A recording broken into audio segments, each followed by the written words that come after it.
So here we are. We doing this So, podcast on a film called Burning, podcast. directed by Lee Cheng Dong.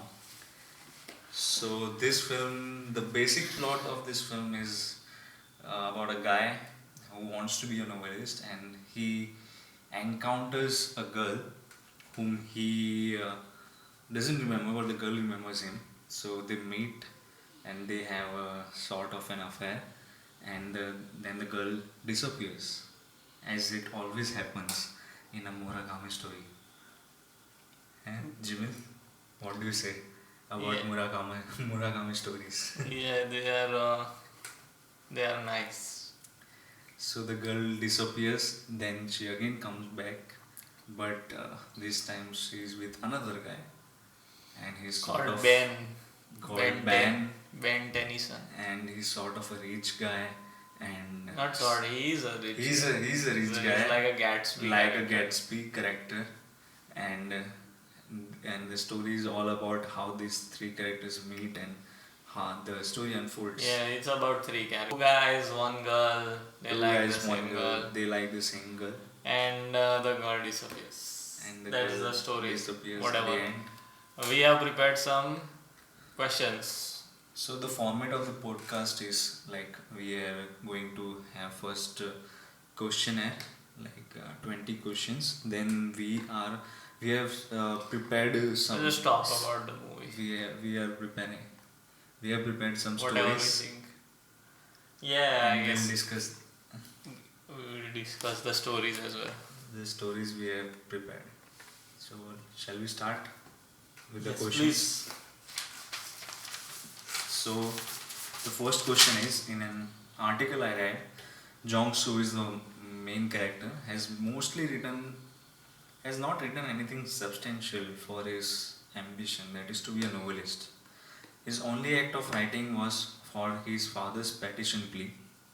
So do you think his socio-economic condition has forced or rather made it difficult for him to pursue his dreams? No, No. no. Why? No. I think he's just lazy. Lazy. Yeah, he's very lazy.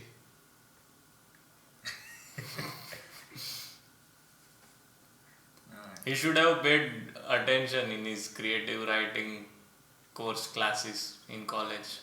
Uh-huh. Yeah, you're right. गलती कर दी. Yeah, he should have been more hardworking like me. Yeah. Anyways, I don't know why this saving girl even likes Jongsu. It's just like a fantasy fulfillment kind of. Murakami just is like So don't you think that this can- guy is that unemployed. you can meet a girl The that only explanation is she thinks that Jongsu saved her from a well, and here's the catch: he does not even remember saving her. so, A pathetic guy, loser. yeah, don't say such things about the main character. That's what he is. So. But I don't think so. He's a loser. Well, he is, but He is, but let's not say he's a loser. I mean, the audience will get bored. From what? Like if we say he's a loser, Which audience? the audience that is going to Other say the this, pod, no. I think they'll enjoy it. that is a loser. I think people every day. So why do people really- watch I such think films? people want to see losers Why? because they like that idea of zero So, to so hero. there is no any socio-economic thing going here. Like he's I think poor, he's his father poor is in and prison. obviously- that is not the Obviously reason he's- behind his failures. Obviously he's poor and it contributes to his lack of motivation, kind of his loan is fueled kind of by his poverty, I guess, and also his upbringing. Like he's not really poor in the sense he doesn't know what he will eat or whatever, or he doesn't know where he will stay this night. Not that kind of poor. He's just like he's eking by, like he's making ends meet. But like him being poor, let me say this, does not stop him from in the latter part of the film, like stalking Ben, and figuring out what he's do all day long. You Like he know, has no he work. spent so much. Yeah, he spent so much time, like following this He's guy. playing out his fantasy, Yeah, but the things in his head yeah, that's what I'm saying. He spent so much time. alone. Like that's a lot of work, stalking someone, And then then killing someone. yeah, burning them at the end. Spoiler alert, whatever. you know, so that's a lot of work. It requires. So why do you think he thinks he's a loser and the guy Ben? I think they had to do is something like if people went to watch a movie called Burning. so they had to burn someone. Yeah, there has to be some burning. like क्या movie देखा है कुछ जलाया भी नहीं. Yeah, they have to burn. So there is no intellectual thought behind the burning or the killing. It's kind of It's just it must, satisfying like in the audience. art. No. In art, it must be a metaphor. It must be a metaphor. A metaphor. You know, No. like a metaphor for. That a poor guy must kill the rich guy, or No, is it just no, in not his that. head? The burning itself is like a metaphor for like letting things go, or like it's like of a ritual kind of thing. Like especially when you burn something, You're making yeah, it disappear. yeah, its Existence existence kind of right? ceases. Even Sammy disappears after. And that guy, what's his name, Ben, he says like he's gonna burn something very close to Jong-soo, and he does not realize that it's just he looks at all the greenhouses because he says he burns greenhouses. But let's not get ahead of ourselves. Oh yeah, let's So not. the first question was Got off his track. socio-economic condition forced him to not pursue his dreams. So answer we got into, the conclusion we got into Not is really. like not really. Maybe he was a little bit loser. not. Yes, he was a loser. We It's not concluded his fault that that- he's a loser, It's No, I mean, like just he all of us. just. It's not his fault. Yeah, it's not my fault. I'm a loser. It's not my fault. Yeah, that I can't do anything in life. Yeah, it's your. That I can't write a script or I can't make a film. You don't get to pursue. In Jong-soo's case, he grew up to be a loser because of his father.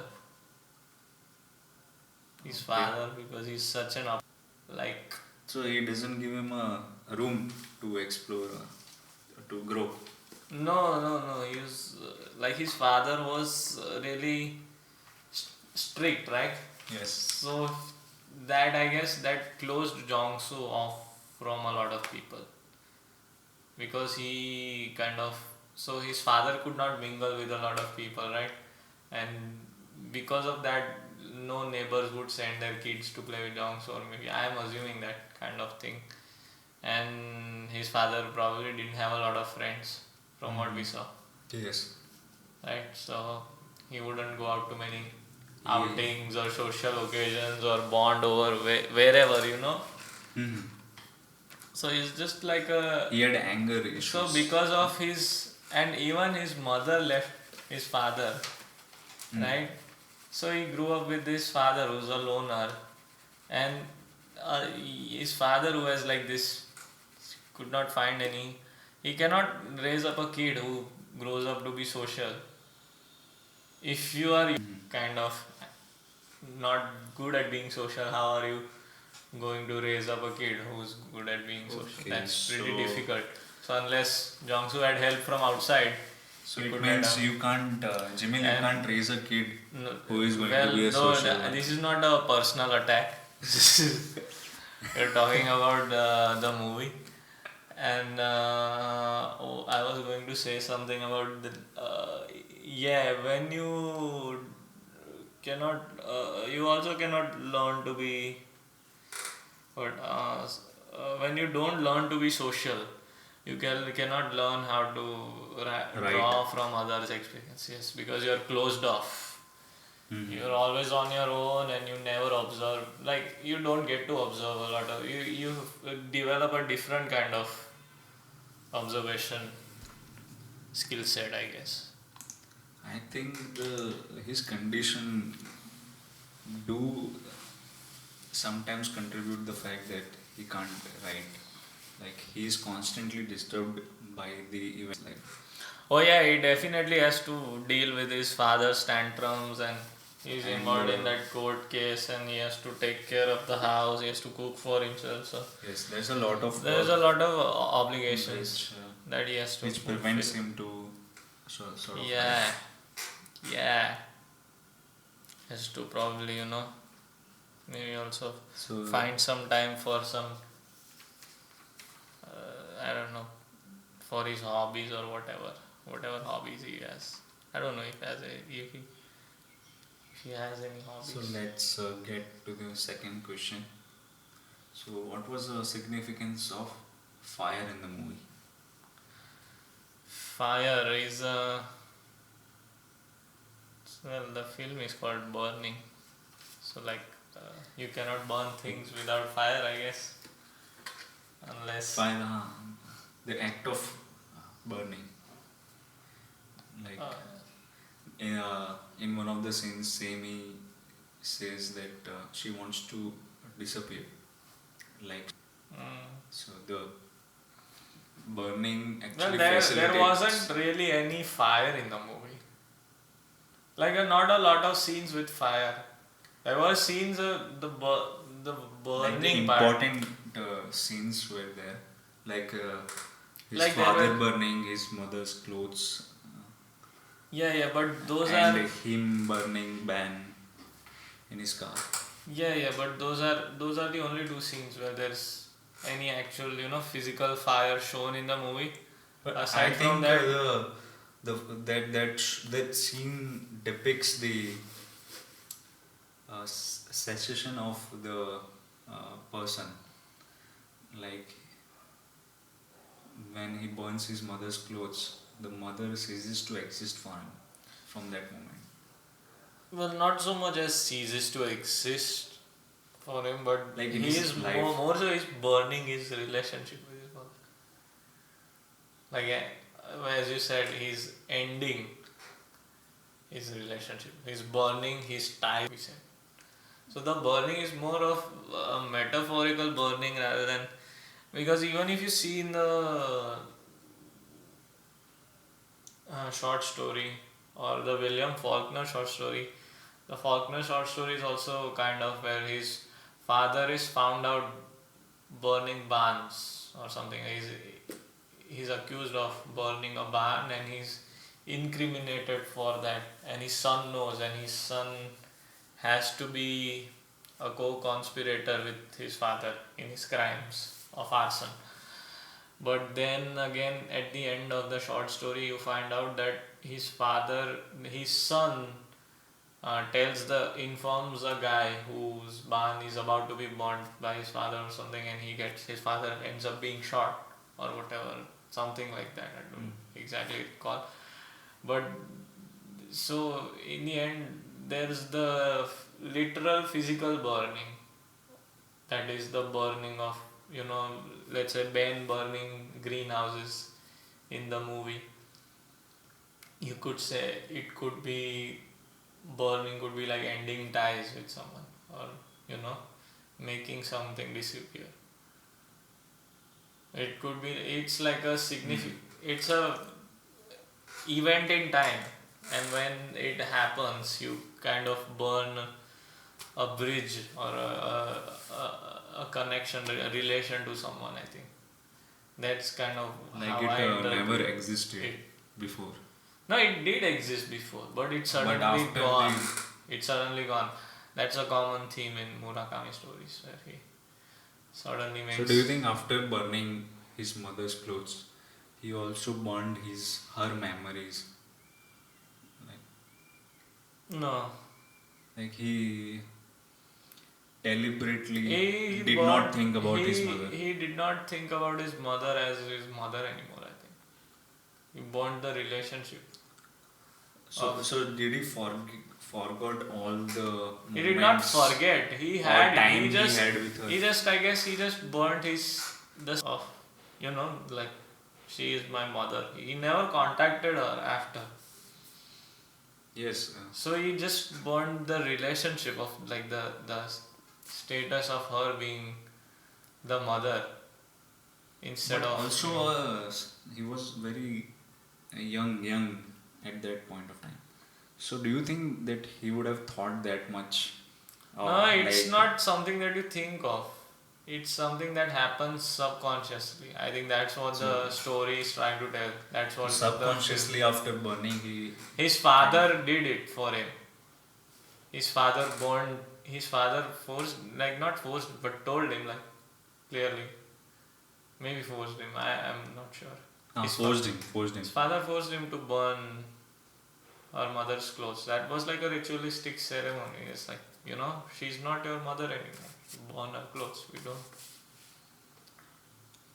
So remember her. what do you think if he hadn't burned her clothes?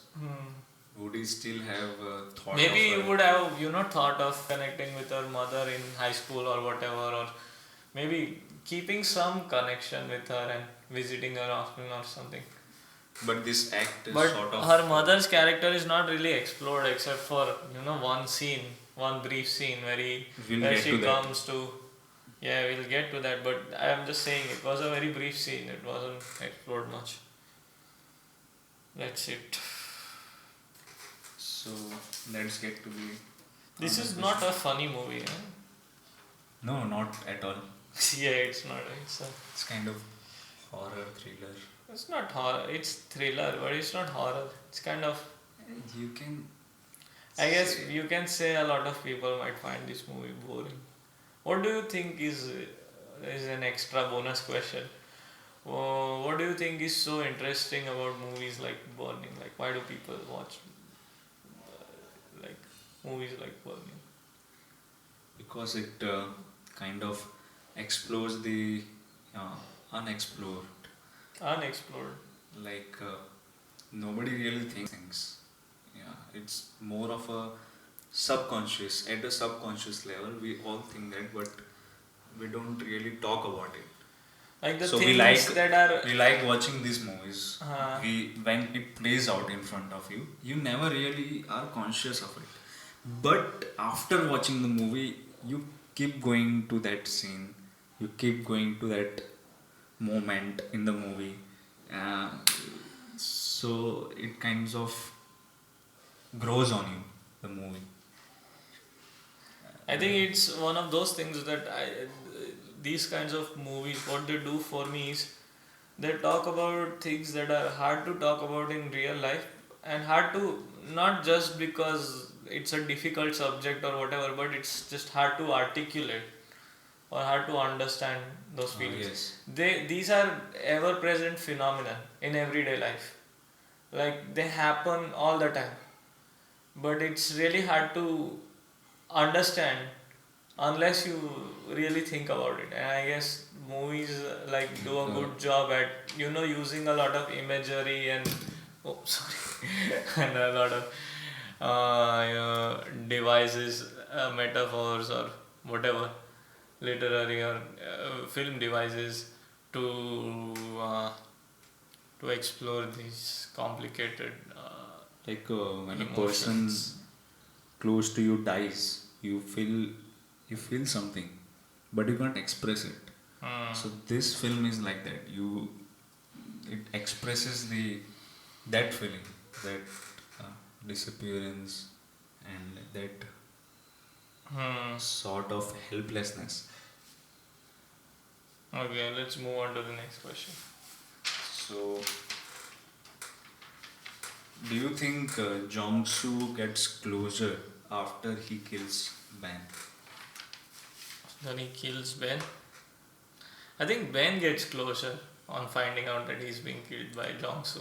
But I don't think Jong-soo gets any closure. So, basically what happens in the movie is Semi disappears Hmm. and Jong-soo thinks Ben has killed Semi. Hmm. So Jong-soo follows Ben, and after some point he makes up his mind that Ben has killed Semi. So he Hmm. decides to kill Ben and It's he not. kills Ben. It's never actually shown. Like there are a lot of hints to anyone can probably come to the conclusion that Jong-soo thinks that Ben has killed Semi. That's easy to decipher, but Jong-soo never himself says in the movie. Himself, he never says that Ben has killed He's kind Semi. of a silent guy. No, but like he The never. the Even intentions of the when he's about to kill Ben, he never asks Ben, "Did you kill her or not?" the intentions of the director suggest that Jong-soo kills. Jong-soo thinks that Ben has killed him. Yes, but Killed him. I'm just saying that's what is being. But he never comes out and says it. You know. So why does he kill Ben? Yeah, That that's up in just for the contention. closure, na? Ki, No, I think that's one of those mysterious supernatural Murakami things that the director kind of, where it's up to interpretation as to why do you think Jong-soo killed Ben? Is it just because he thinks that that Ben killed Semi, or is it because of something else? what something else? Like Maybe there is like, only one thing suggested in the movie. yeah, but it That, could be like, let's say, what could be other interpretations? uh, This is all Jong-soo's imagination no, or a story in his novel. I think the yeah, that could be one of the things that was hinted somewhere I read, but it could also be like he's like, when Ben introduces John of burning greenhouses, right? So he gets obsessed with this idea of Yes. like finding out burnt greenhouses, or which greenhouse has been like burned. Clearly, the most obvious thing to interpret is Jong-soo thinks that, and Jong-soo goes and asks him about Semi as well. But he never, I'm just saying it's interesting that he never comes out and says that, or never asks Ben, did you kill Semi or not? So He was might, he the way, the was he reason, jealous of Ben, of his lifestyle? yeah, that could be one reason. So that could be the reason why Yeah. he kills him. Maybe he does not. Maybe he just wants to convince himself. Okay, Ben. He just wants to antagonize Ben, and he wants to be convinced himself that he has killed Semi. It does not matter to him whether he, in reality, if he like finds out that not killed Semi, then he wouldn't be able to kill Ben, right? Because then that would justify in his head, okay, he cannot uh, kill someone who's not guilty of the crime that he has made up in his head. Mhm. Yeah, until he is convinced in his head, okay, Ben is guilty, and then I have to, you know, so he could burn him or whatever. So He could kill him. in But real what life, if he in real life? What if Ben was not the killer, and if Jong-soo found out? And I guess also Jong-soo's a very frustrated guy. Like his father, his mother, same his disappearance. Everything in his life all is like, it comes so and he's goes, and expressing his frustration. it's kind of a catharsis as well, like the burning. So it gets to a point where he it's has to do mentioned something. in a lot of at a lot of points. Yeah, what does the fire mean, or what does burning mean? The burning is also kind of a cathartic passage in the movie, a cathartic ritual. Like when you're burning, you're like, oh, something is lifted off of your head. off of your shoulders. Like Ben, he says when he, what does he like to do? There's no other feeling better than burning greenhouses for him. That's his favorite thing to do. Well, now, why does he like to do that? Because We'll get to the it, question. it gives like one of his, he's like kind of burning his troubles away, kind of his life. Or just he gets pleasure from extreme things. Yeah, that's the point of view that's easier to understand when you are not because it's hard to empathize with someone you have already antagonized. You don't have to empathize, as in you don't have to offer any condolences to the other party, but it's hard to put yourself in the shoes of you never want to be. Understand? If you don't want to be a serial killer, you never want to think like a serial killer, or you never want to justify a serial killer's actions. Do you get what I'm saying? Mm-hmm. Okay, let's say like, and this is not to defend any serial killers, but they must have a really good reason that works in their head. That's how they allow themselves to function, or they must go insane. It cannot just be they are just twisted and they have a really good justification in their head to do everything that they are doing. So, what Jong-soo was thinking when he Yeah. did. So, So he so must. he must have a Yeah, have the had a justification, I justification. think what he made up the reason to kill Ben in his mind was that he convinced himself that Ben has killed Sammy, but he never confirmed it. And I think that is because he was afraid to confirm it. Because if he did confirm it, Ben denied. Alright? And he had no way of proving Ben's guilt. Like if Ben denied, and he himself could, so he had to just convince himself. Okay, yes. Also, I want to add a point here.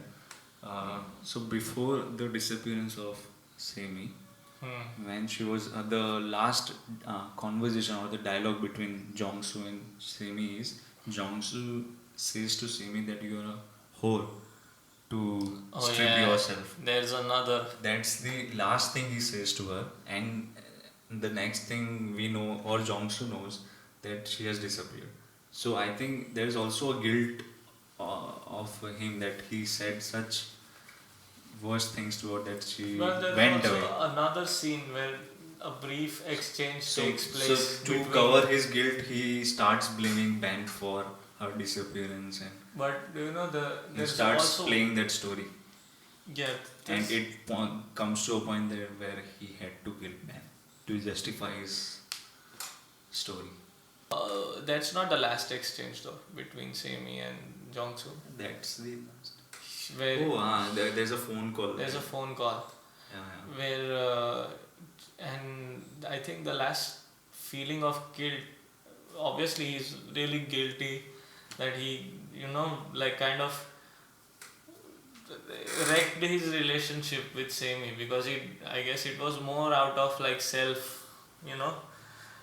doubt or low self esteem. Like he did not consider himself worthy enough or whatever. So he pushed her away, but he did not really want it, I guess. So at the end, when he calls her and he finds out that his actions have led to brought harm to Semi. Like at the end, he could not save her, right? Mm-hmm. So I guess that feeling of guilt also kind of I think he felt a necessity to save. So that's That's an assumption on my part. I assume a lot of things, but I think I'm pretty good at guessing stuff.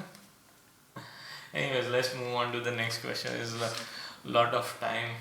so. Next question is, was there really a cat in Semi's It's really flat, interesting.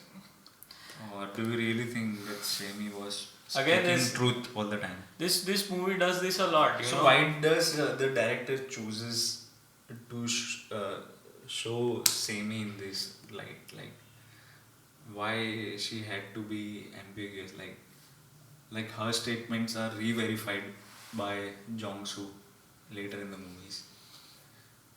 Like, was there a cat or not? Was there a well or not? Yeah, he has So, to cross check the facts because Sami, she like he wanted to know if whether Sami really loved Jongsu. Was it just like was it was she just mocking him? Was she just playing at something? Was it a prank or whatever? And I think a lot of things are left up in the air. Like this film leaves a lot of questions. yes. That's a common recurring theme in the where you can never verify the part whether there was a well or not. Like there are contradicting views. Yeah, we are seeing like Sami's family themselves say that there was no well near their house, but Sami's mother confirms. Well, they did not deny that there was no well. They said they don't remember there being a well, and Sami's mother confirms that yes, there was a well, but at the same time, Sami's not Sami's mother, sorry, Jongsu's mother. Well, but Jongsu's mother at the same time is kind of like not reliable, as she has her own problems as a source of information reliable, but still. So there are these two conflicting views, and So it's up to the audience. and again the cat thing. Jongsu, the cat's name was Boiler in the movie. Yes. So Jongsu does find a cat, and the cat responds to the name Boiler in the parallel. It could be a coincidence. Yeah, it could be a coincidence. It's not a Like we never see a we cat in never her really- flat. Yeah, That's the there's the basic there truth. are no conclusive evidences.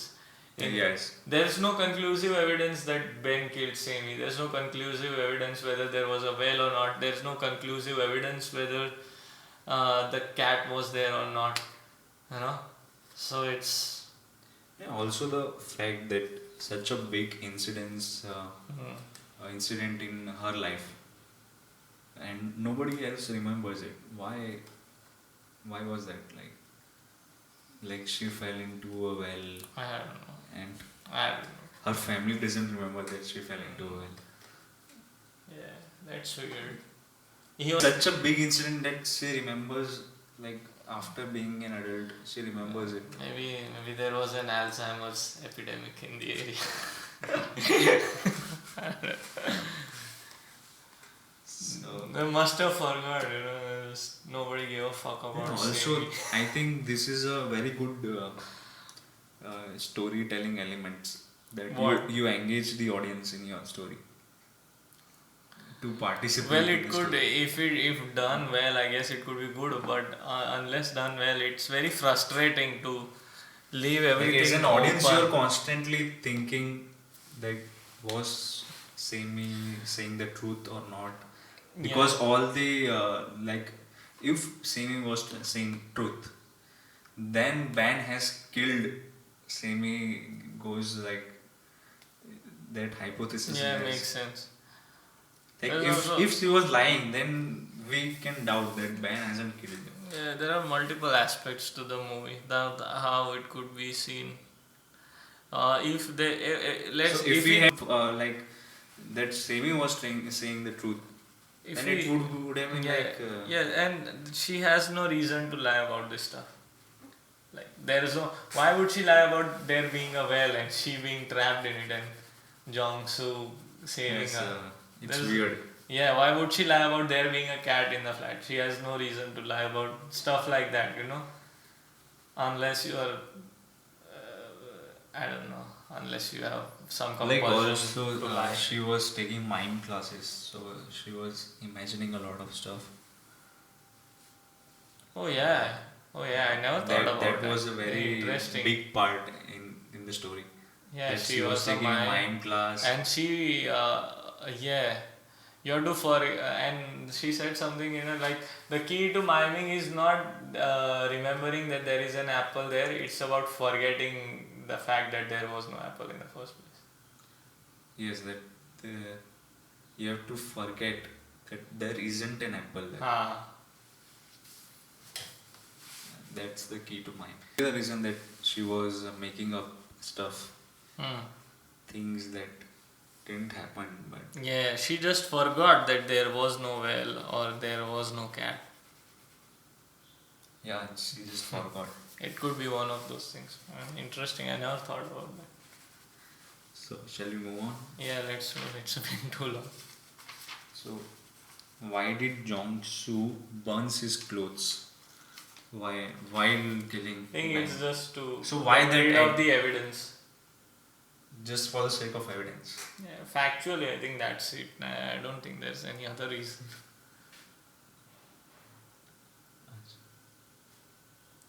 I think he just wanted to burn his past, like that it never happened, like he never killed Ben.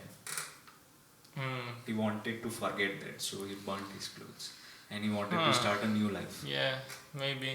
But I think he just wanted to get rid of the evidence. But that was The If- primary concern. maybe, I don't know why he burned his clothes. I think it's easier to get rid of the evidence that way. I think if you go deep, like Also- maybe he wants to burn his But past, then again, he had along like with his- blood on him and just like he burned his mother's clothes. yeah. He wanted to burn his clothes because yeah, that makes sense. He he wanted wanted to burn to- his identity. yes. He wanted to burn his identity. That was He wanted to that- cease to exist and start. yeah, start anew.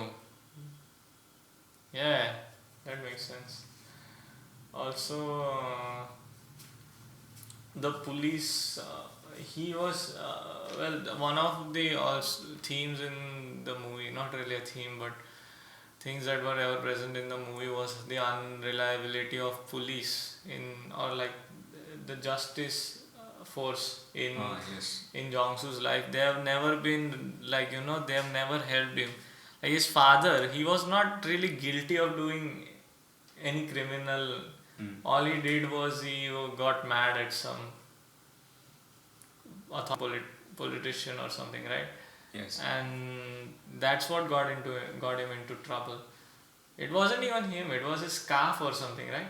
It was his cow that kind of assaulted the guy's car, and he refused to apologize for it, right? Because it was not his fault. It wasn't his fault that. So just because he refused to apologize, he got 2 years of jail, and that's kind of unfair, I think.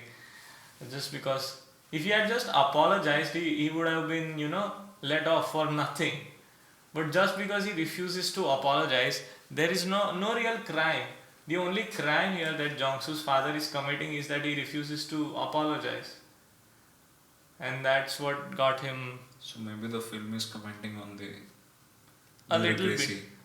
bit, and Jong-soo also might have got turned off from his trust in police or anyone, because he never got the justice. His father never got the justice that he deserved. Or So just move on. Let's talk about the character of Jong-soo's mother.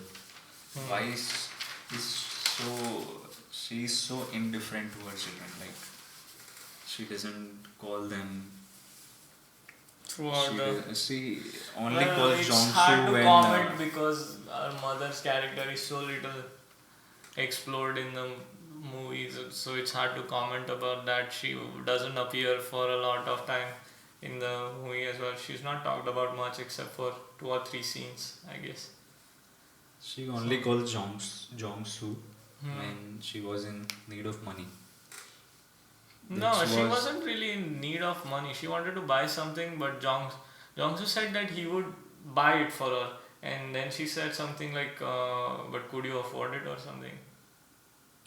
No, but the purpose Maybe of she that just wanted to meet purpose Jong-soo. of that scene was clear. That her motives were clear. That she wanted I don't to remember buy that something. scene very well. I remember it. I Her don't think. motives were very clear. Like she wanted to buy some. She didn't even ask him that how was he, and she just wanted to Hmm. get money from him. I don't know. Maybe people can get indifferent So just moving over a on. period of time. If you're not in touch with, it's not really in a lot of films it is the family factor is over dramatized by like bonds of blood, you know, where they say when just because you give birth to someone or are the genetic parent of someone, it's usually shown that you must really care for that person. I don't think that's necessarily always the case or needs to be true in real life. I think you could very well be indifferent. I think it's more important as to how much time you spend with someone related to someone by blood. So let's go to the next question. Hmm. Let's discuss Semi and Jongsu relationship with their family and how it attributed to their characters.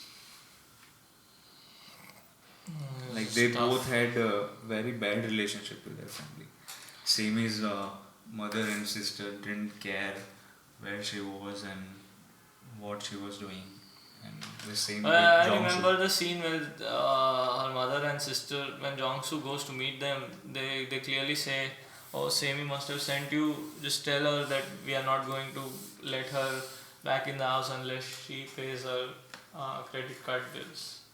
Yes. Right. So that was a very that whole Yeah. I sentence expected very clearly. them to be very dramatic about like where is she, where has she gone, but they were like, oh, she must have not paid her bills. And she So has she must disappeared. have disappeared. And a lot of people say So assume the same thing that she has not paid her credit card bills, so she must have disappeared for a few years to lay low under the radar until the people. why are they so insensitive to that thing? I guess it's They just don't care about I think same. it's just a critique on the indifference of society when nobody really cares about anyone these days, kind of thing. And But in India, I don't think so that would be the case.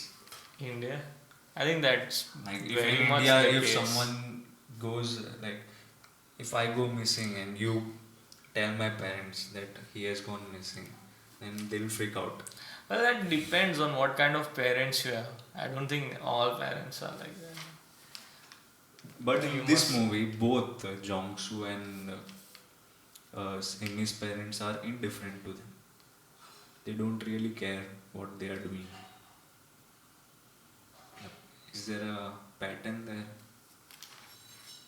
I think And that is this the reason they are lonely and I don't like think. especially Semi, she talks about meaning of life Hmm. and she wants to just disappear Hmm. because nobody she thinks nobody cares about her. So why? I guess So what's the point of living? they find it hard to make meaningful connections, I guess. And also in the Faulkner short story, it's also a very critique on a broken relationship between his son and his father.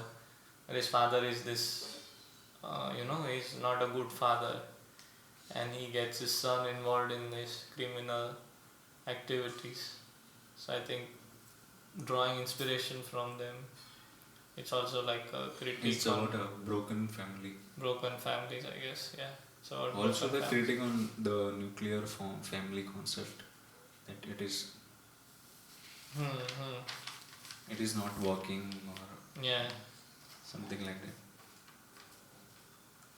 it depends from family to family. Like how just because mainstream media always, especially in India, parents are glorified to some godlike level, which Yes. is not true in a lot of cases. But we never talk about it because I don't know. It's just something that our culture has always encouraged, which is a nice thing that a parent should be responsible and children should always be respectful of their parents no matter what kind of thing, but it's not true. A lot of parents fuck up, and it's better to acknowledge than that rather than just, you know, present a glorified narrative which says Which has a very good otherwise. family, very Yeah. good parents. So I think it's just trying to explore that aspect, that a lot of time just you let people down. I guess in this film a lot of people let other people down. Yes. Most people are letting other people down. Jong-soo's father let him down. Jong-soo's father let Jong-soo's mother down. Jong-soo down. Jong-soo let Semi down. Ben Let let Semi down. other Ben's friend let Ben down when he's looking for some entertainment and he's always disappointed. He's yawning in the corner. So let's get to the next question. Yeah. Uh, so, did Ben kill Semi? What do you think? I sound like a broken record, but it's No, just again your up to personal opinion. interpretation. After watching the film, what was your Yeah, thought? he might have very well killed Semi, but I'm not sure. You're not sure. Yeah, it cannot be said because there was never anything that no conclusive evidence that showed that Ben There did were only actually. two evidences. First, the cat, which was disputed. That's not a real evidence, though. Which was disputed. The Did only really thing, cat- the closest thing being to an evidence is the watch. In And Ben's second, closet. the watch. There was in his bathroom. Hmm. And he had collected some items Hmm. of. They were. Hmm. And also one of the only Also, things. his character. Also, the one of the closest thing being a confession is like Ben saying that I'm going to burn something, burn a greenhouse very near to you, and he goes around and checks all the greenhouses. None of the greenhouses has been burned except Semi has disappeared.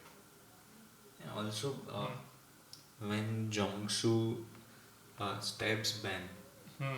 Ben doesn't utter a word. Yeah, He doesn't say anything. he accepts it. He accepts embraces Jong-soo while Yeah. he's being If stabbed. someone is stabbing, if he hadn't done it, Hmm. he would have said something. What do you think? He would have said, I didn't. Well, Ben is a weird character. I don't know what. Because it could also be the case that Ben might have been a serial killer, but Semi just disappeared. And Ben did not actually kill Semi. Yeah, that must be the case. Might be the Sorry, case. sir. Right? Can also be the case. So, but we don't know. This movie is for sure. all open-ended. Yeah, it's a lot of. Yeah, that's something that. He might have killed her. Yeah. Or, That's but something. Some audiences. I think it's like a song. A lot of songs, good songs. They're just whatever the audience thinks, they could translate it to the song.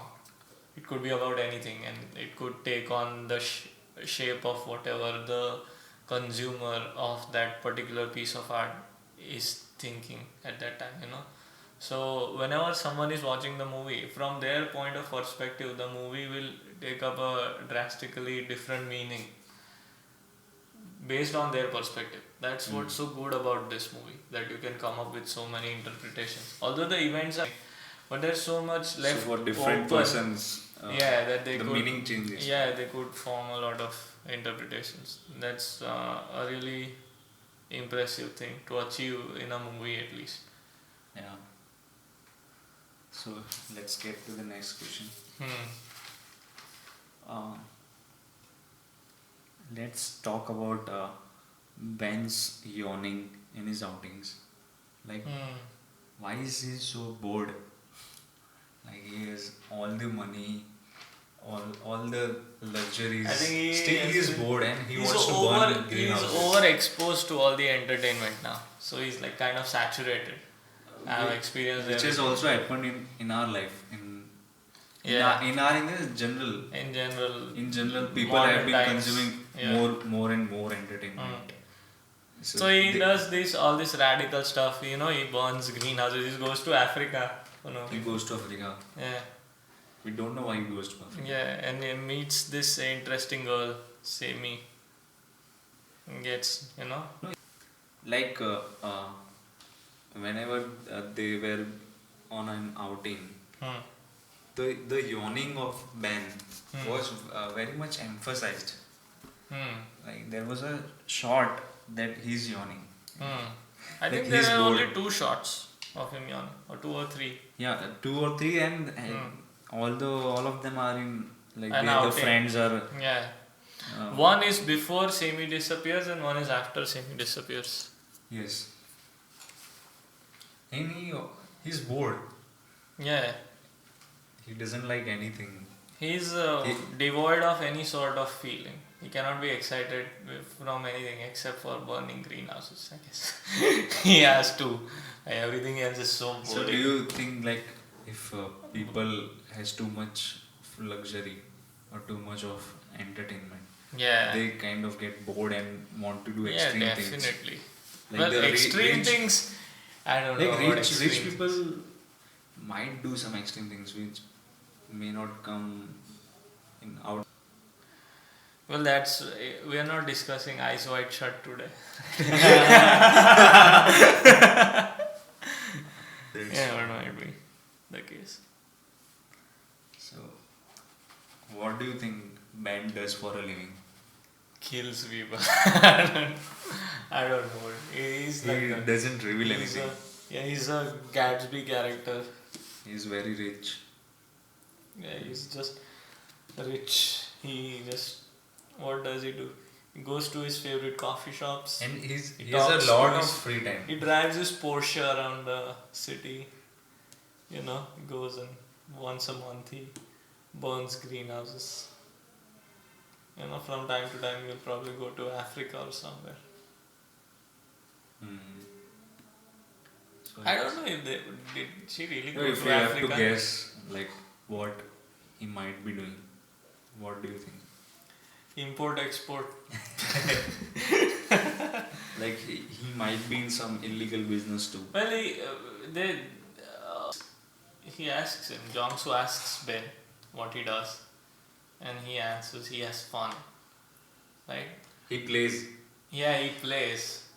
Let's just say that I play. Yeah, but what does he play? Like And we don't know that. he's never seen having fun or playing anything. Like, he's never playing. Hmm. What is he playing with? Like, he's just going out and having coffee or. Also, the movie also talks about I think he's unemployment so- in the country. Well, he's so fulfilled. Like he has to do nothing. Like he has nothing to do. Right? Like The money Ben- comes out. he's already like satisfied, and he does not have anyone to provide for. Like there's no immediate family or friends. Like there are friends shown in the movie for Hmm. Ben, but he does not really actually have any close friends, right? That he introduces. The closest friends that he had were probably Semi and Jongsu. Mhm. It appeared in the film. Yeah, also, one of the points I got from the movie that the movie was talking about unemployment in the country. Jongsu was unemployed. Yeah, Semi Semi was also unemployed. well. She was worked She job was to job, odd jobs, odd jobs, and we don't know what Ben was doing, but he had money. but he had money. So it also talks about, and then there was a scene in the movie where there's a TV on the channel. They are talking about unemployment rate in Korea. Well, I must have missed that. I don't know. There's a scene, so they must be talking about something there.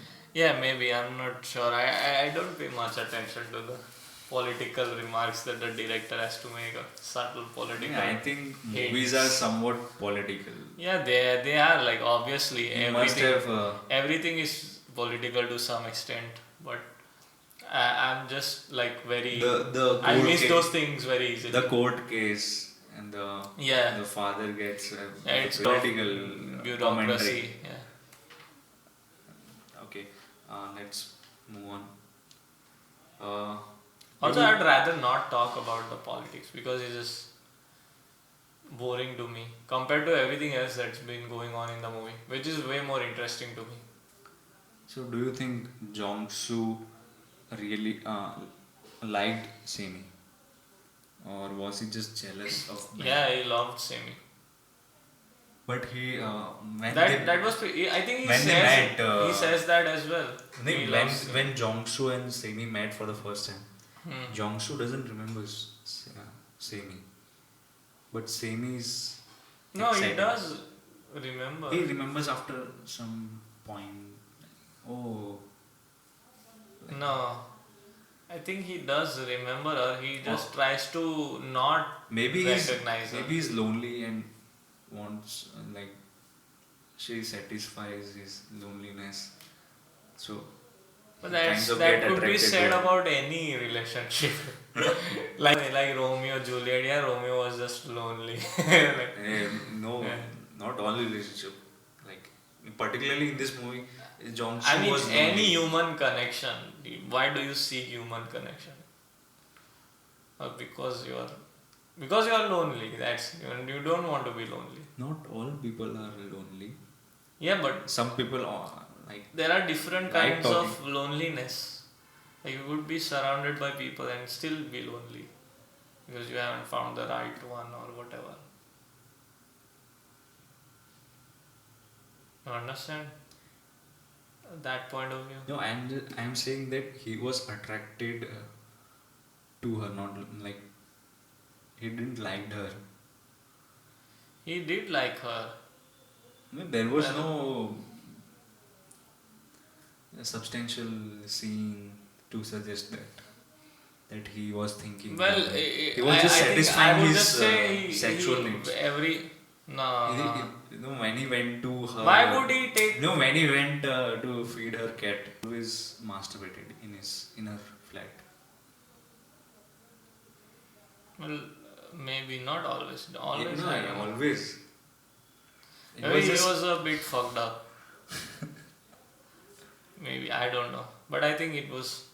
I think it was more than sexual, but Jongshu might have not realized it because he was so he realizes after because he Ben was comes so into her life. socially inept, because he grew socially inept, so he failed to realize it. You fail to express it. Ah. Well, he did definitely fail to express it, but was it because he failed to realize it or not? But was he given time by Sami to express? Yeah, he was given enough time and chances as well. No. Like When they had like when she was at she immediately she went came to back Africa. to the she came back from the Africa trip, and when they were going back, Semi wanted to go with Jongsu, Yes, but yes. that she should go with Ah. Ben in her car, in his car. So In why do you Ben's think car. Jongsu was so like He was low just self-esteem? Yeah, he just grew up that way with low self-esteem and socially inept. So he just thought that Sami is now with Ben. Well, no, he just decided that Ben was better for Semi I'm not. because he's, like he's a rich, good-looking, and I'm a struggling writer. My father's in prison and that kind of stuff. So he was just So he sacrificed himself for Sami. not sacrifice. It's not really. He sacrificed his He does not relationship. see it as a sacrifice. He just sees that he's just not confident. But he still wants Sami. Yeah, obviously. But he's not confident, I think. And later in the movie he gets jealous of the relationship of Ben and Sami. Yeah, somewhere in the middle. Then drive up to his house. And on the contrary, actually, Ben tells Jongsu that Ben is jealous of Jongsu. Yes, I can remember why because he was. he expresses What himself. was it that Ben said? Why was he jealous of Jong-soo? He says this after they met after they meet at a coffee house Oh yeah, after the disappearance of Sami, yeah. and at the Because end of their Sami conversation, never trusted Ben like she trusted Jong-soo. That's why yeah, Ben was jealous of Jong-soo. At least that's what I think he he didn't said. say that she liked you, but she said that she trusted you more, much That's more. more important than kind of liking someone, I guess. Yeah. In some cases, I think.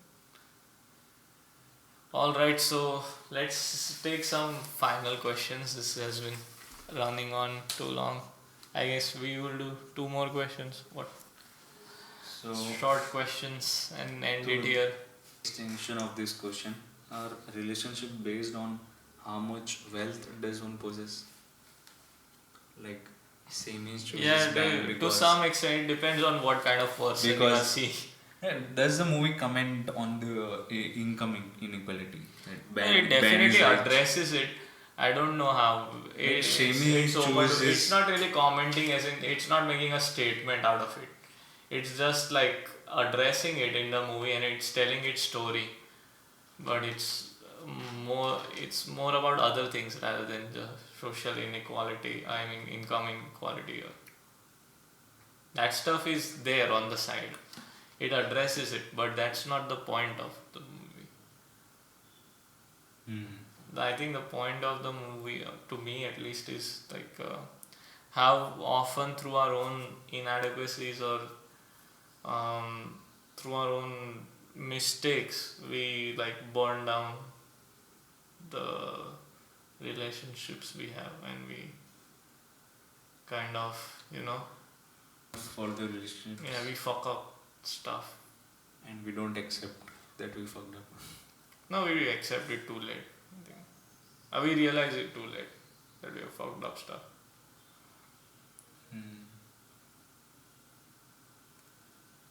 So the And last, it's also a mystery about finding a serial killer. I think that was also an important part of the movie. so let's end this with let end this segment with this last question. Ben doesn't have a story in the film, a background story. Would you like to give him a background story? Just your imagination. Sure, why not? I think Ben grew up to a very wealthy father and mother, but his mother or his father must have died very early, and one of the parent, whoever survived, let's say just the father survived and fell into a drinking habit, and Ben was really abused by his father, and then after his father died, he inherited all of his father's wealth, but he grew up to be completely devoid of any emotions, because his father must not have taught him anything Interesting. so I think that's a valid backstory. And that's My backstory would be totally different. Uh-huh. I think he has a very from rags to riches story, and he made it on his own, but he's doing it illegally. He's not doing anything legal in the sense of the country. So he's very good at secretive about his life because he's doing something illegal. Oh, Ben is a. And he's very well off in his business, and now he has very Oh, free Ben time. is in human trafficking. This could be the case of And same is disappeared. Oh my Ah. god, now it all makes sense. that makes sense. And he transitioned from to being rich. I would like to do a funnier podcast next time. Okay, Yes, so let's end it move on here. to the next segment Next segment. where is- we have written some story. do we Like want to Jimmy do has it? written a short story and I have written a short film, and we'll just read out. Yeah. Do you want to go Story. first? Yes, I would like to go first. Okay. So this is the short film I wrote, and it's I have adapted this from the short story and screenplay of the movie Burning, Kind of in an Indian setting, right? kind of in an Indian setting. Can I see it, on your phone? It's not working.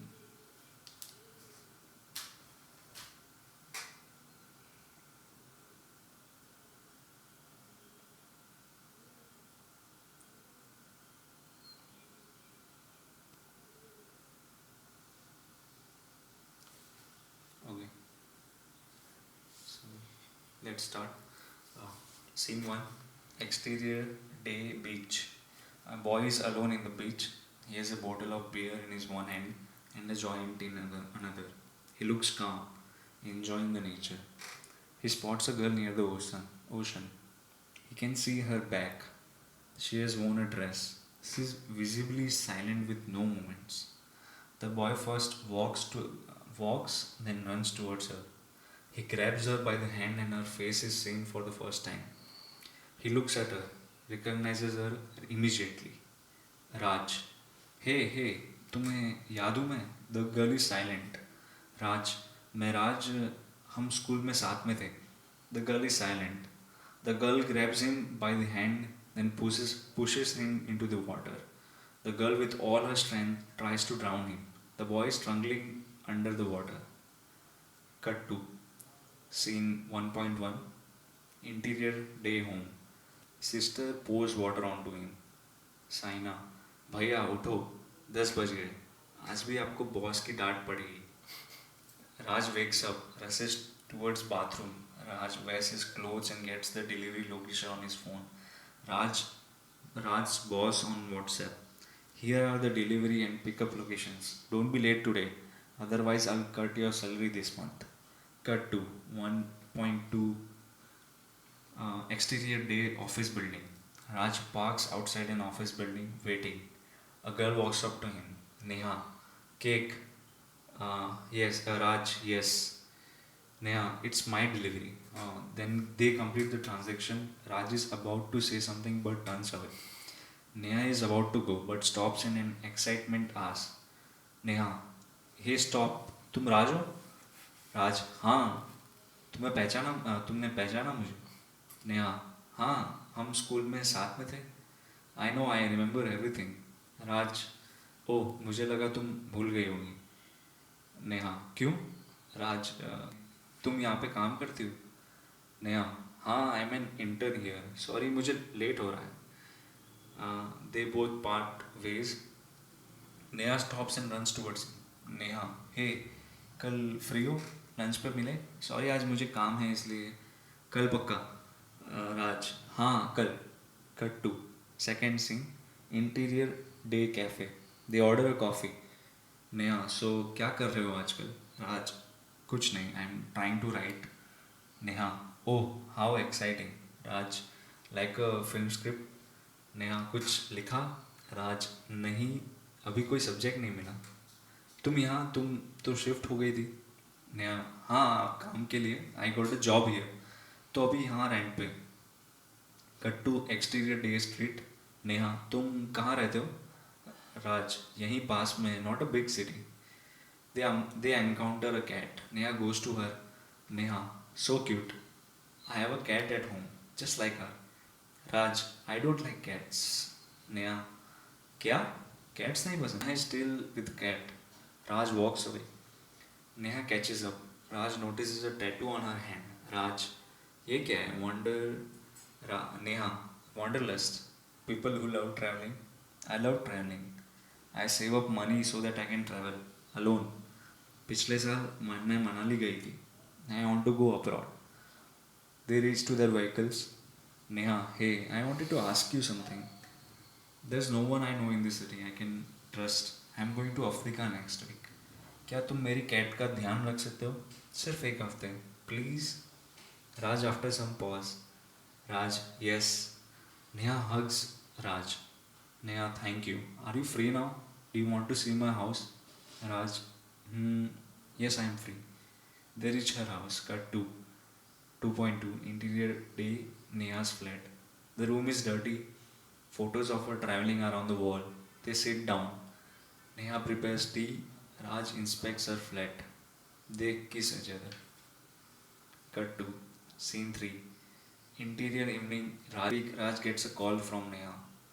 Neha hey मैं ज़्यादा बात नहीं कर सकती आज मैं आ रही हूँ एयरपोर्ट रिसीव करने आओगे राज हाँ Neha okay bye cut to 3.1 exterior airport night Raj is standing outside waiting Neha arrives with a friend Neha hi Raj thank you तुम नहीं होते तो मेरा क्या होता meet Raj my friend and meet the we met in Africa Okay. Raj, hi there. They sit inside Raj's small car. Raj on front seat, both of them in the back seat. Raj, how's your trip? Neha, amazing, best trip ever. क्यों दे हाँ आज तुम मेरे घर क्यों नहीं रुक जाती Neha let me think they what come on I have stuff left Neha okay Raj drops him at De's house. He lives in a rich neighborhood. Neha, again thank you Raj. They, yes, thank you Raj. आज मेरी car service में थी. Anyways, sorry for disturbing you. Raj, no, I'm happy to help. They takes out some cash to give Raj. Raj strongly refuses. Raj goes to his house. Cut to scene 4.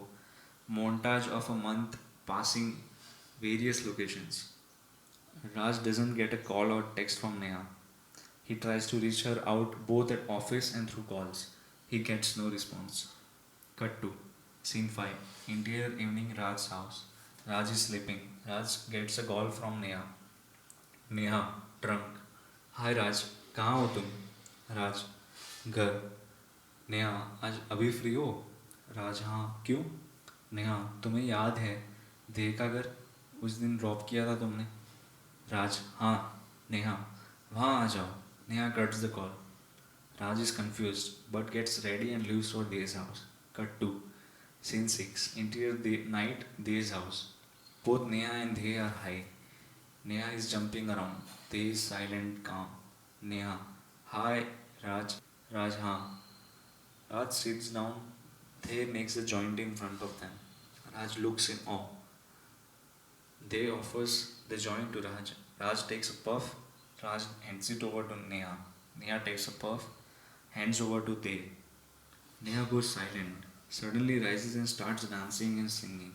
Neha, ये क्या हुआ? कब हुआ? कैसे हुआ? Again sits down. Neha, तुम्हें पता है लास्ट ईयर मेरे पापा की डेथ हो गई थी कोविड में. बॉडी भी नहीं मिली, भाई भी नहीं कह पाई. पापा बॉडी नहीं मिली क्यों नहीं मिली बिकॉज इट वाज कोविड. अच्छा पापा bye. She starts laughing and crying. Neha, मैं रो रही हूँ या हंस रही हूँ? बताओ राज. राज, रो रही हूँ. नेहा, हाँ बहुत अकेले लगता है मुझे. कोई नहीं है मेरा, सब चले गए. मन करता है कि भाग जाऊँ, डिसअपियर हो जाऊँ. किसी को पता नहीं चलेगा मैं थी नहीं, मैं एग्जिस्ट करती थी, किसी को पता नहीं चलेगा. सुसाइड नहीं राज, I'll just disappear into the wilderness. She starts crying loudly. She tries to kiss Raj. Raj pushes her away. Neha gets angry and stands up. She strips herself to her underwears and starts dancing. After some time, she lies on the floor. They ask Raj to pick her up and points to the room. Raj picks her up and drops her in the bed.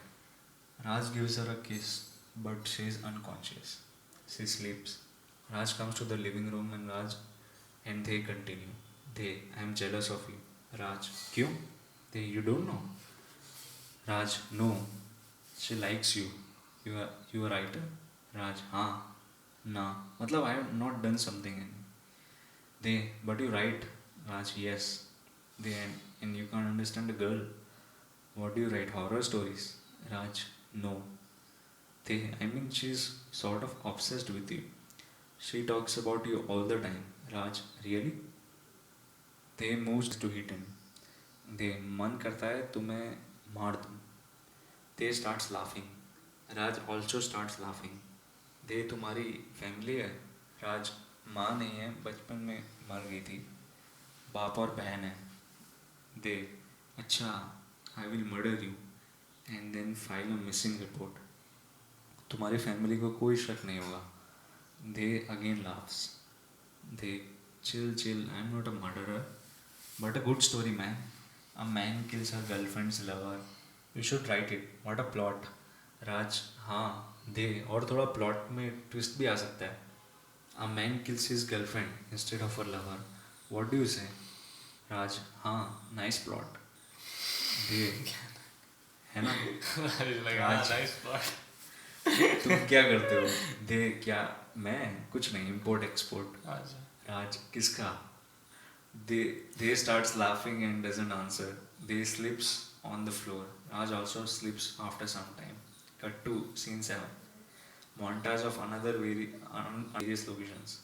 There is no contact again between Raj and Neha. Raj tries to contact her, but there is no contact. He goes to her rented flat, but they say she went back her home. He contacts her home. They say they haven't found her since a month and filed a police complaint. He starts following they. He notices they with another girl. Cut to scene 8. Interior exterior cafe. Day. Raj follows they to a cafe. Raj goes inside and cafe and confronts they. राज, हाय, मैं बैठ सकता हूँ? दे, हाँ, हाय राज, कैसे हो? I am good. वो तुम्हारी car बार देखी तो सोचा मिल लेता हूँ. दे, हाँ, गुड मैन. और तुमने स्क्रिप्ट लिखी? राज, कौन सी? दे, उस दिन हमने डिस्कस किया था ना. राज, हाँ, तुम्हें याद है? दे, हाँ. राज, एक्चुअली दे, मुझे तुमसे नेहा के बारे में पूछना था. दे, हाँ. राज, तुम्हारी उससे बात होती है? दे, नहीं, मुझे लगा वो किसी ट्रिप पे चली गई. ना उसने कोई कॉल उठाया. No contact. Girl approaches Dey. Girl, चलो दे, देर हो रही है. दे, हे सॉरी राज, मुझे जाना होगा. राज, नेहा से कुछ कांटेक्ट हो तो बताना. They, sure. Raj sees they and the girl go in a car. Cut to scene 9. Montage of Raj finding Neha various locations. Raj goes to her office, her building, meets her family, but in vain. He goes to police. Police has shut the case and concluded she went to a trip abroad and went missing. 1 year passed. Raj is back to his normal life. Neha disappeared just like she said. Raj starts writing a film script about the disappearance of Neha. The end. Nice. Thank you.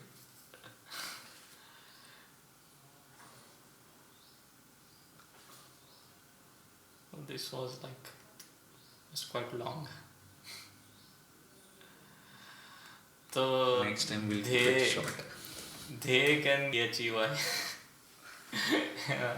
Oh, Right. The So in this script, there's not much of जो they है. His character is very simple. Like he's not shown as a serial killer kind of guy. Except for the scene कि मन करता है मार दूँ. हाँ.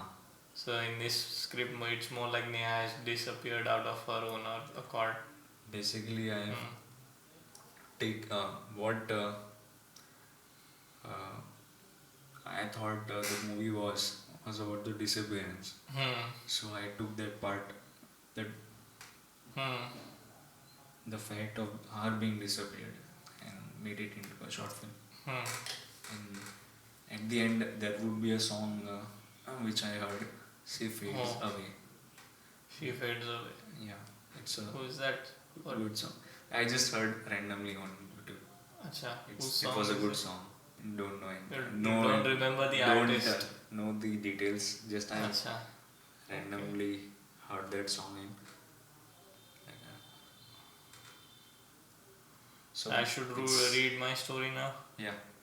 Okay, let's finish this. Mine is not so long, and it's quite shorter, I think. Anyways, let's start. It's titled It's Not Unusual. My story was titled She Fades Away. Hmm. I was sitting at the bus stop waiting on a friend. He was almost an hour late. He had a tendency to not show up on time, and this wasn't the first time he had ditched a plan. The fact that he owed me some money gave him more of a reason to avoid this meeting. I do not know when I had picked up the habit of going through these futile exercises that I knew would yield no results. Still, I waited for a while longer. After about 15 minutes and 12 unanswered calls, I was quite convinced he was not going to show up and decided to head home to get some rest. There was a coffee shop on the corner of the roundabout. It had puffs that appeared to be fancier than they really are just to hike up their prices. It did not matter to me all the same. I had not eaten anything since morning and it was already 3:30, so I decided to walk in since there wasn't any alternatives to pick from. I sat on the second table from the door near the window. I like to watch the cars go by on a not so busy street. I'm good at being idle and doing nothing. Not that it is something to be particularly proud about, but I'm good at it. After a few quiet moments of gazing listlessly at the window, a voice called out to ask the same old question. I had expected the question, but started by the voice itself. It was a familiar voice. As I turned around, a wide eyed stare appeared on her face, as if she had noticed something interesting which suddenly disappeared, as if to hide the fact that she had reacted in an unconventional way. Her name was Amisha. I recognized her. We commuted to school via the same transport. I quickly acknowledged our mutual. I quickly realized that she did not want to acknowledge our mutual. Just wanted to be strangers again. I did not want to put her into an uncomfortable position and decided to act as if I did not know her. I ordered a serving of garlic bread and a bottle of coke to go with it. Till then, I had never been too responsible about what I ate was slowly killing me or not, and had no intention of doing so in the future. She quickly noted my order and left as soon as she could, as if to not allow me any time to work up any memories of the past that would suddenly strike me. A different waitress came around the next time to serve my order, and Amisha had taken her place behind the register. I glanced across my shoulder a couple of times to look at her, wondering if I had done something wrong to put her off. To my surprise, again, another familiar voice called out. Funny how the same manner of incident can surprise you twice a day. I thought you were waiting by the bus stop, but I spotted you sitting by the window, so I came right in, he said. I thought you wouldn't turn up. Samir could be quite unpredictable at times. Not only did he come to meet an hour late, but he somehow managed to turn the situation as if I was the one who was going to abandon the meet. Anyway, here's your money. So, what brings you to this coffee shop? He inquired. I was hungry, hadn't eaten anything since morning. What did you order? I gestured at the tray in front of me that had my order on it. Did you order anything else for me? I thought you weren't going to show up, I said in a suppressed, irritated manner. Oh, now, how could I ever do that to you? Surely, it was all rhetoric. Samir had a tendency to fill up the space with noise. I guess he was one of the sort who could not stand silences. Well, while I'm still here, why don't I order something for myself? He raised his head, looking for someone to pick his order, and spotted the familiar face by the register behind. I gotta go pee. Be back real fast, he said and sprang up, walking briskly towards the register. She was in the same class as Samir. I knew he would recognize her. He never did go to the restrooms and started talking to her. She seemed quite happy to see him as well. They talked for about 5 minutes, after which Samir soon returned to his seat in front of me.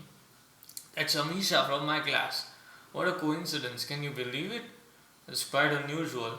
I couldn't force myself to sound surprised, but I guess he was used to my demeanor. It does not take very long to get acquainted with it. I asked her out for dinner. Haven't decided where I'm going to take her yet, but she agreed. Samir always managed to find female company. He did have a certain charm and charisma that allowed him to entertain the people around him. And his ability to endlessly go on about nothing in particular did help in situations like this. I was finished with my late lunch and I had received my due sum from Samir. There was no reason for me to stick around, so I got up, said my formal goodbyes, and walked out of the coffee shop to my scooter. Driving by, I noticed through the window Samir and Amisha now talking again, looking quite delighted to see each other. A year had passed since then, and I hadn't talked to Samir after that day except for a few texts. I was walking past the same coffee shop and decided to go in again. I had no reason to be there on that particular day except for the fact that I was passing by. I sat by the same window, ordered the same thing. I did not see Amisha there anymore. I asked the waitress if she still worked there. She answered that she had quit working suddenly after some guy from her school came in and met her. They were going to get married, she told me. But then she never texted me after that. I never saw her after that. I never saw her after that. It was quite surprising to me. I thought we had become quite good friends in the short while we had worked together. I did not see her as the type who would suddenly stop talking to someone like that. I went back home that day and received a text from an unknown number on the following night. It was Amisha. She asked me about Samir. She said she got a text from her co-worker I talked to that day that I had shown up asking about her. Samir and Amisha had started dating shortly after they met, but had suddenly disappeared without a trace, and that anyone she asked had no idea where he had been. Me and Samir were never close, but he hung out with me on occasion. It was more like we ran into each other, even if we didn't want to. And he was always forthcoming to reach out to me, no matter what the situation. He always came and talked to me for a while, but he never really introduced me to his friends. I told her that I hadn't been in contact with Samir for a long time as well, and was never again contacted by her or Samir. Amisha or Samir again. Samir and Misha both disappeared. Yeah, kinda. Anyways, let's end it here.